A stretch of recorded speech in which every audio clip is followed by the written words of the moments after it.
తెరాసలో చేరుతారన్న వార్తల్ని కాంగ్రెస్ నేత వంటేరు ప్రతాప్ రెడ్డి ధృవీకరించారు. రైతుల సంక్షేమం కోసమే ఈ నిర్ణయం తీసుకున్నానన్న ఆయన మధ్యాహ్నం 3:30 గంటలకు కేటీఆర్ సమక్షంలో గులాబీ కండువా కప్పుకోనున్నట్లు వెల్లడించారు. ముఖ్యమంత్రి ఆహ్వానం మేరకు తెరాసలో చేరి నియోజకవర్గ ప్రజలకు అభివృద్ధి కార్యక్రమాలను చేరువ చేస్తానని స్పష్టం చేశారు.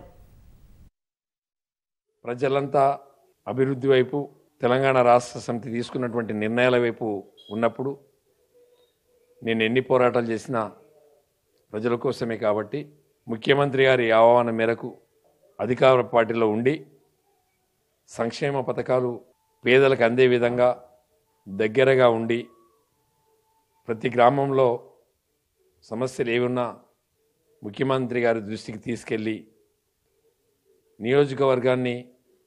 నియోజకవర్గంలో ఉన్నటువంటి పేదరికాన్ని నిర్మూలించడానికి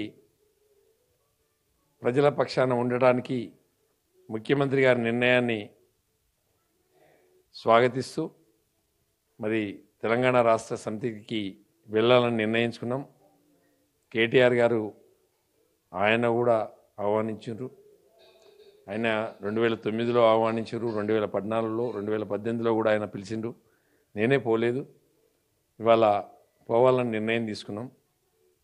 ఏది ఏమైనప్పటికీ మా దగ్గర ఉన్నటువంటి కొండపోచమ్మ ప్రాజెక్టు, మల్లన్న సాగర్ ప్రాజెక్టును పూర్తి చేసుకొని రాష్ట్రంలో ఉన్నటువంటి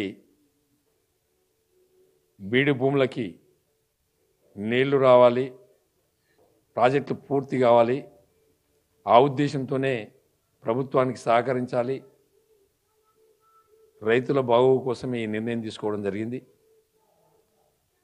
అట్లనే మా నియోజకవర్గంలోనే ముఖ్యమంత్రి గారు కాబట్టి మా కాన్స్టిట్యూన్సీని కూడా అన్ని విధాలుగా అభివృద్ధి చేసుకోవాలన్నటువంటి తాపత్రయం, మా దగ్గర ఉన్నటువంటి లోటుపాట్లను కూడా ముఖ్యమంత్రి గారి దృష్టికి తీసుకెళ్ళి మా ప్రాంతంలో మా ఊరిని అన్ని విధాలు అభివృద్ధి చేసుకోవాలన్నటువంటి ఆలోచనతోనే ఇలా టీఆర్ఎస్ పార్టీకి వెళ్ళడం జరిగింది.